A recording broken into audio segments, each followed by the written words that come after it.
अस्सलाम वालेकुम वरहमतुल्लाहि वबरकातुहू। आज मैं आप लोगों के सामने ब्लैक पिगमेंटेशन के बारे में एक हदीस पेश करूंगी कि रसूलुल्लाह सल्लल्लाहु अलैहि वसल्लम ने उसका क्या इलाज बताया था। उम्मुल मोमिनीन हजरत उम्मे सलेमा रदियल्लाहु अन्हा बयान करती हैं कि एक मरतबा रसूलुल्लाह सल्लल्लाहु अलैहि वसल्लम उनके घर तशरीफ लाए और एक बच्ची थी वहां पे जिसके चेहरे पर छाइयां थी। छाइयां कहते हैं वो ब्लैक पिगमेंटेशन नहीं हो जाती फेस पे, अक्सर लड़कों को भी होती है और लड़कियों को तो बल्कि ज्यादा ही नजर आती है। रसूलुल्लाह सल्लल्लाहु अलैहि वसल्लम ने उस बच्ची को देखा और कहा कि इस बच्ची को दम करो, इसे नजर लगी है।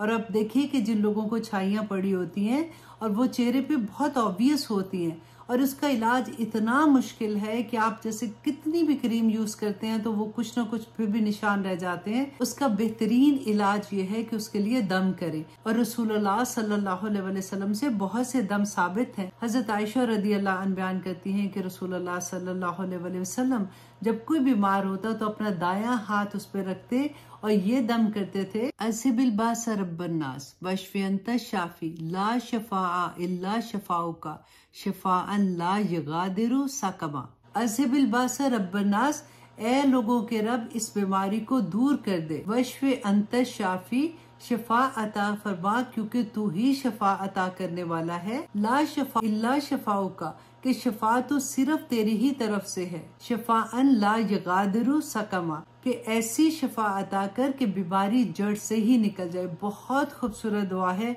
आप लोग भी याद कर लीजिए। यही दुआ पढ़ के आप छाइयों के लिए भी दम कर दीजिए और इंशाल्लाह छाइयां खत्म हो जाएंगी, क्योंकि नबी सल्लल्लाहु अलैहि वसल्लम ने फरमाया है और नबी सल्लल्लाहु अलैहि वसल्लम की हर बात हक है। अल्लाह सुब्हानहू व तआला हमें तौफीक अता करे कि हम नबी सल्लल्लाहु अलैहि वसल्लम की अहदीस को सुने और उस पर अमल करें और दूसरों तक पहुंचाए।